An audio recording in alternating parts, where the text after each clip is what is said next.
السلام عليكم ورحمة الله وبركاته. ازيكم حبايبي؟ اخباركم ايه؟ وحشتوني كتير. النهارده يا بنات راجعين بفيديو قمر، حاجة كده جميلة جدا، حاجة خيال. والله العظيم يعني عملنا شوية كعك تحفة بيتكلموا عن نفسهم. طبعا انتوا شايفين قدامكم الجمال ده كله، والكعك القمر ده بيتكلم عن نفسه. احنا عملنا كل سنة وانتوا طيبين كعك العيد، وطبعا ما يحلاش كعك العيد الا بالسكر، فعملنا شوية بالسكر وعملنا شوية سادة. شايفين الجمال؟ شايفين دايب؟ انا فكره والله العظيم ماسكه التليفون بايد وبعمل بايد، ومع ذلك ما شاء الله تبارك الرحمن بيتهري في ايدي هارف بسهوله جدا. وتحفه والله يا بنات، وحاجه جميله وكعكايه خفيفه، والتسوايه 10/10. هنقول معاكم المقادير كلها، وهنقول طريقه التسوايه الصح، وهنقول كل حاجه واحده واحده. بس سم الله ونبتدي مع بعض، ويلا بينا يا احلى اخوات واحلى متابعين في الدنيا. يسعد صباحكم هنا يا بنات ان شاء الله. احنا عملنا بقى الكعك دايب بالطريقه الجميله الحلوه انتوا شايفينها دي. اول حاجه انا طبعا هعمل 5 كيلو من الدقيق. طبعا احنا بيت يعتبر بيت عيله وفي افراد كتير، وبنحب احنا نعمل كعك بكميات محترمه.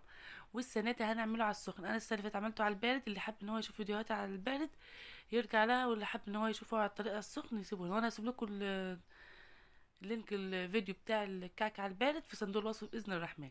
انا حضرت معايا عباره عن 2 كيلو ونص من السمنه، ومسخناهم كويس جدا على النار. وده برضه عباره عن 2 كيلو من اللبن، وبرضه غالي وسخن كويس جدا، بس لازم يكون دافي ساعة العجن.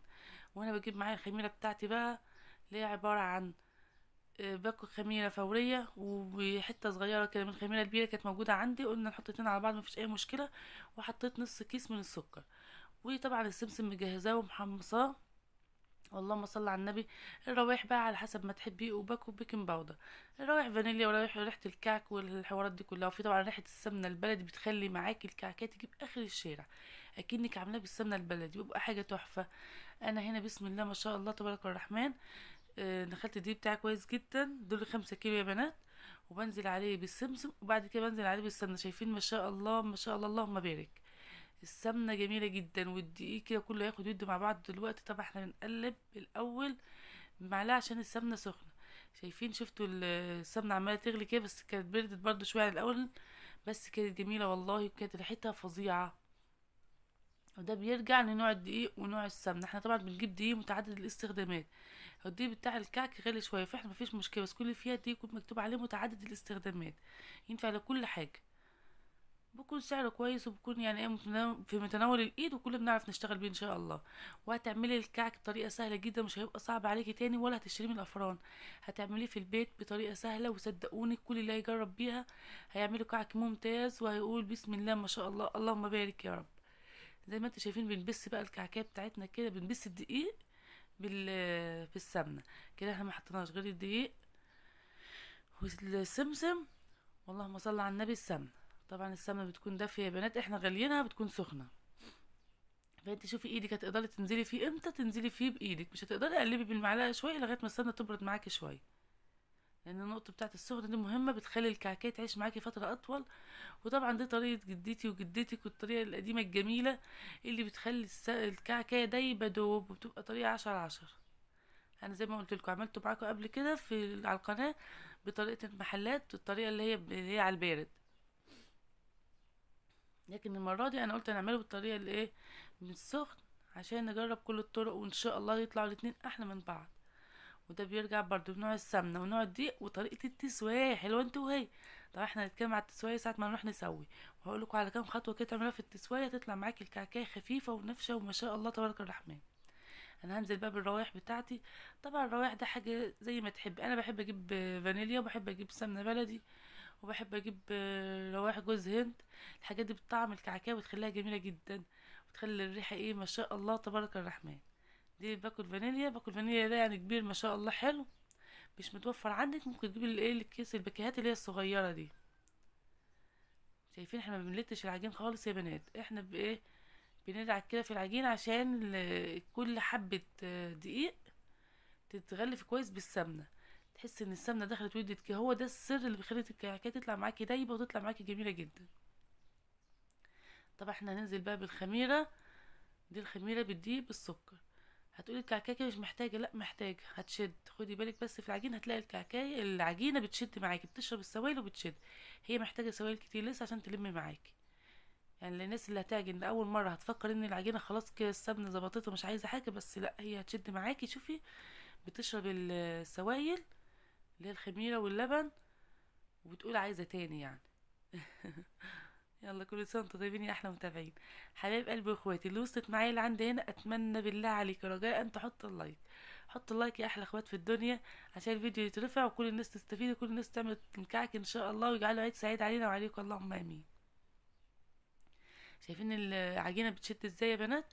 تحس انها لسه محتاجه سوائل يعني ما شاء الله. طبعا ده عايز بقى ايه، نقعد نفرك فيها كده، ما بنلتش عجينه الكعك خالص. الكعك ما بتلتش يا بنات، الكعك بنقعد نفرك فيه كده وتدعكي فيه عشان يشرب بس السوائل بتاعته وتلميها، لكن ما فيش لت.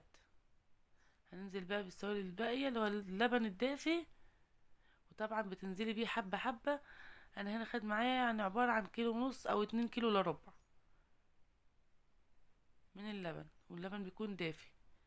شايفين ما شاء الله تبارك الرحمن العجينه لونها بيفتح، واللهم صل على النبي. تحس ان هو محتاج سوائل كمان عشان يلم، وما شاء الله تبارك الرحمن العجينه بتبقى زي الزبده في ايدك. والله بجد كانت جميله جدا جدا جدا. اللهم بارك يا رب، واجعله بالف هنا وشفا لكل اللي ياكل منه. واتمنى تجربوا الكعك على طريقتي وصدقوني هيعجبكم جدا، والطريقه جميله وبتطلع معاكي كعكايه دايبه دوب. طبعا احنا قلنا كل كيلو دقيق بياخد معانا نص كيلو من السمنه. ده قانون الكعك، هتعمليه على البارد بياخد نفس المقادير، هتعمليه على السخن بناخد نفس المقادير. والخميره بتاعتنا والبيكنج باودر والروايح. يعني بصراحة هو سهل جدا، بس عامل زي السهل الممتنع. عايز بس تركزي شوية في المقادير وتركزي شوية في الطريقة، هيطلع معاكي 10/10. حمولي طبعا قاعد جنبي، يعني انا مسكتة بالعافية نفسي مد ايده معايا.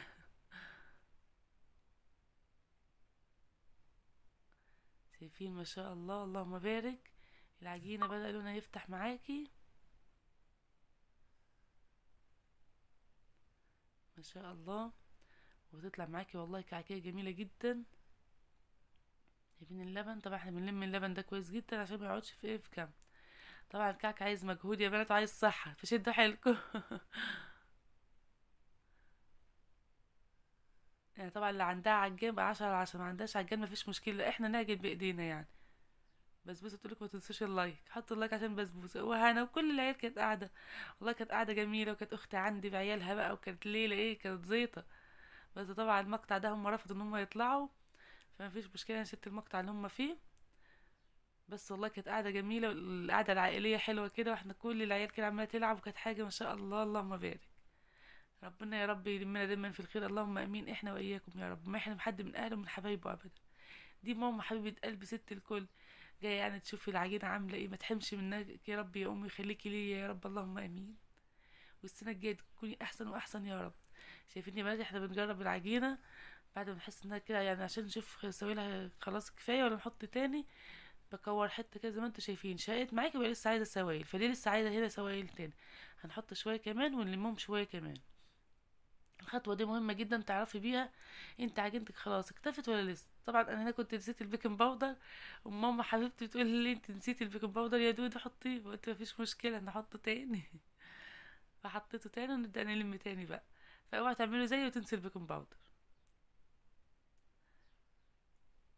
في العجينه ما شاء الله اللهم بارك، كده خلاص خدت حقها تالت ومتلت.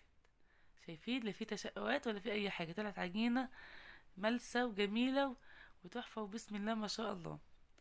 طبعا المقطع اللي كان فيه العيله احنا شلناه زي ما انا قلت لكم، لان كله كان شغال وكانوا ما شاء الله قاعدين قاعده حلوه. وهنا التسويه بقى بتسوي على نار هاديه جدا يا بنات، وبتقفلي الفرن زي ما انتوا شفتوا، شعله النار بتكون خفيفه عشان يطلع معاكي الكعكه مستويه من بره ومن جوه ونافشه وخفيفه. ما تطلعش كعكه مكتومه، ولا تطلع كعكه نيه من جوه وتحس ان انت بتاكليها كده بتقطم معاكي، لا احنا عايزينها تدوب دوب كده. فلازم التسويه تكون على نار هاديه جدا، وتقعدي بقى وتحمصي فيها بمزاج كده. وزي ما انتوا شايفين ما شاء الله اللهم بارك اللهم بارك، طلع معانا شويه كعك زي الفل، حاجه قمر. شايفين التسويه جميله جدا، واللون من جوه جميل، وشايفين دايب وحلو ما شاء الله اللهم بارك. بصراحه كده 10/10. والكعك بسكر برضو يجنن، انا بعمل شويه كده شويه كده عشان في ناس بتحبه بالسكر وناس ما بتحبوش. والله كان جميل يا بنات، وجربوه على طريقتي هيعجبكم باذن الرحمن. واشوف وشكوا على خير يا رب. عيد سعيد علينا وعليكم، اللهم امين يا رب. باي باي.